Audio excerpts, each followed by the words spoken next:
The Great Emu Chase, written by Sarah Palmer, illustrated by Emma Stuart.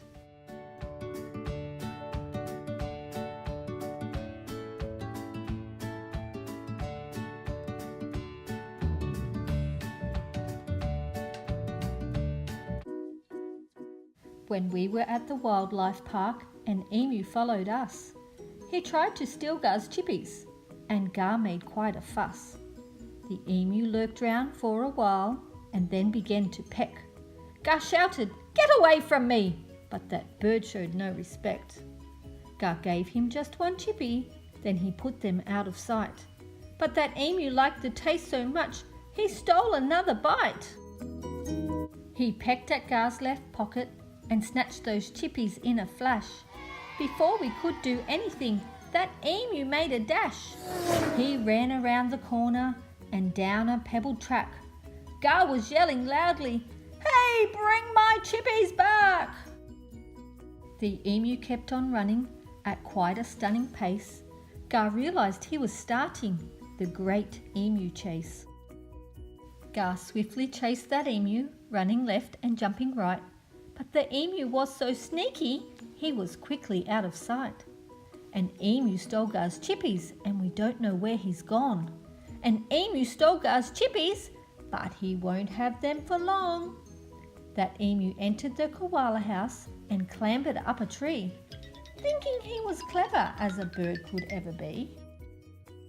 Gar climbed the tree behind him to trap him at the top. But when Gar tried to snatch and grab, he tumbled down ker-flop. Gar was disappointed when he landed on the ground and noticed that the emu was nowhere to be found. An emu stole Gar's chippies, and we don't know where he's gone. An emu stole Gar's chippies, but he won't have them for long. The emu galloped past the crocodile and tiptoed on the fence. Gar followed, swaying wildly and looking rather tense. The emu made it safely, showed his triumph with a dance. But Gar had met that crocodile. Oh no, he tore his pants.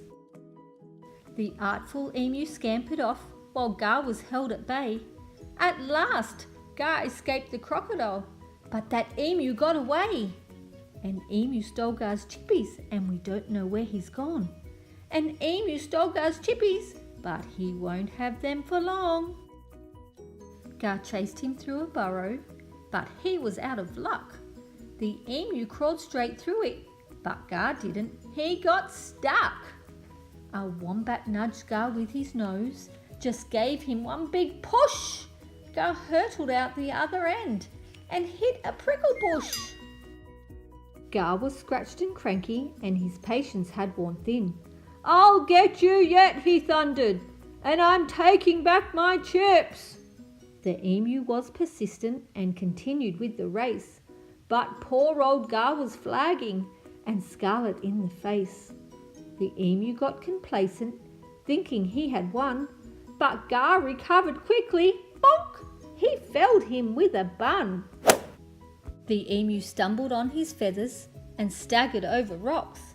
Gar quickly tied his legs together with red and yellow socks. The emu was defeated. Clouds of feathers filled the air. The bird was quite embarrassed at the end of the affair. Gar grabbed his chippies back again. He'd never moved so fast. We could see he was delighted that the chase was done at last. Gar settled down to eat his chips, but then he got a shock. You see, the emu got revenge. He'd eaten Gar's left sock. The end.